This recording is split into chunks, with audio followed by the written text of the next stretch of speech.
Feyre, Rhys, and Amren are invited to the Summer Court to meet the new High Lord Tarkin and Princess Cressida. Feyre uses her connection to Tarkin and finds out the half of the Book of Breathings is in an old chapel in an island. So she goes there with Amren and steals it. And they go back home to find out Amren is the only one that can read the book. The Mortal Queens finally call them back and they go to the Mortal Realm to meet with them. At first, the Queens refuse to give them the book until Morrigan shows them what will happen if the King of Ivern gets to it first. So they give it to them with the condition of proof that Rhys is not the a-hole everyone thinks he is. So he tells them he will show them his hidden city, Velaris,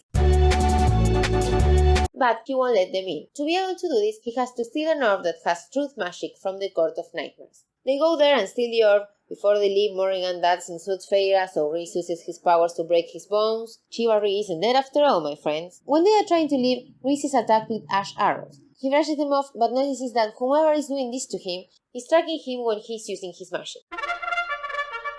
He stops using magic, but he still has to train Feyre, so they conveniently go far away from everyone to have private training sessions. There, she learns that Tamlin's family killed Rhys's mother and sister, so Rhys's dad killed Tamlin's whole family. Wait, so Tamlin is the bad guy now? Lucien finds Feyre and tries to take her back to Tamlin, but she refuses to go and flies away with Rhys. The next day, when he's flying her back to the camp, they are attacked again by ash arrows. This time, he gets hit and kidnapped by the Ivern soldier. Don't worry, Feyre saves him. But wait, he's poisoned. Now Feyre has to find a cure. So she goes and captures our old friend, the Suriel. He tells her that she has to let Rhys drink her blood Twilight style because she got healing powers from the High Lord of the Dawn. And because the Suriel is such a snitch, he also tells her that Rhys is her mate, and he already knows that. She gets mad, of course, and takes a mini vacation to get her ideas in place. When Rhys finds her, they make up and they meet again with the Mortal Queens. Rhys shows them Velaris, but they still refuse to give them the half of the book. As they are leaving, one of the queens intentionally leaves the book out inside so they can find it. Before going back home, Cassian promises to protect Feyre's sisters. What a selfless thing to do! Amren finishes decoding the book, but turns out the Mortal Queens betray them and show the Ivern army Velaris. They sneak into Ivern to nullify the cauldron.